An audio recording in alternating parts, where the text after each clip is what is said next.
Hey everyone, welcome back to the channel. If you're into reptiles, you've probably heard terms like temperate and tropical when talking about different snake species. But what do these terms really mean?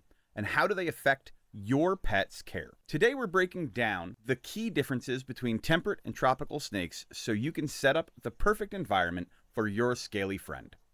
Let's dive on in. First, let's define what we mean by temperate and tropical. Tropical snakes come from warm, humid environments with little seasonal change.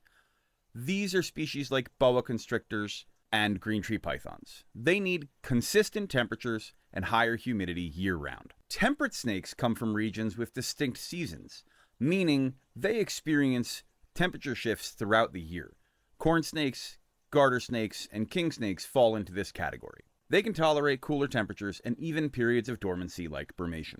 So if you own a snake, knowing which category it falls into is the first step in providing proper care. Now let's talk about temperature. Snakes are ectothermic, meaning they rely on external heat sources to regulate their body temperature.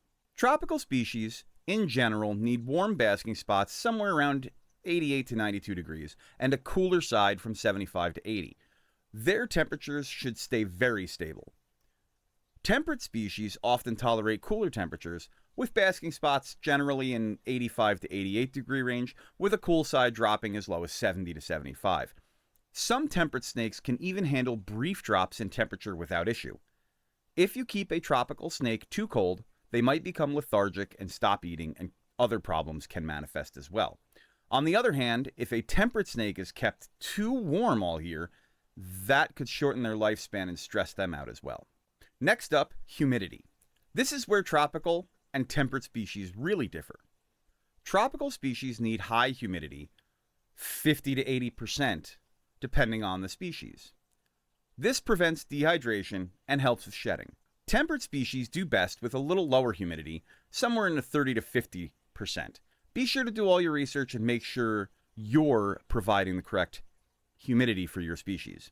Too much moisture can lead to respiratory infections and scale rot. One mistake keepers make is assuming all snakes need high humidity. If you keep your corn snake in an enclosure that's too damp, you might start seeing health issues pop up. On the flip side, if you keep a ball python in low humidity, they may have trouble shedding or could suffer from dehydration as well as other problems. Another major difference is how these snakes respond to seasonal changes. Tropical snakes don't go through brumation. They're active all year round. Temperate snakes, however, experience natural seasonal shifts, and in the wild, many will brumate, which is similar to hibernation. If you have a temperate species like a corn snake and notice it's slowing down in winter, sometimes that's normal. Some keepers will even simulate brumation by gradually lowering temperatures for a few months. This can encourage breeding behaviors in some species too. Tropical species, on the other hand, shouldn't be subjected to these temperature drops since they aren't built for it. So how do we apply all of this to enclosure setups? Here are some quick tips. For tropical snakes, use a high quality heat source and a large water dish to help maintain humidity. For temperate snakes, ensure a proper heat gradient, but allow cooler temperatures at night. Avoid excessive humidity and make sure there's plenty of ventilation, for both species of course. Also for both species, use thermostat to control temperatures and always provide a proper hide on both warm and cool sides. Understanding the difference between temperate and tropical species is key to keeping your snake healthy and happy.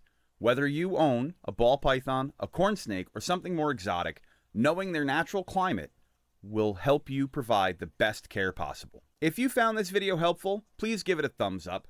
Subscribe for some more reptile care tips, and if you have any questions or want to share your own experiences, drop them in the comments below. I love reading it. Thanks for watching, and I'll see you in the next one.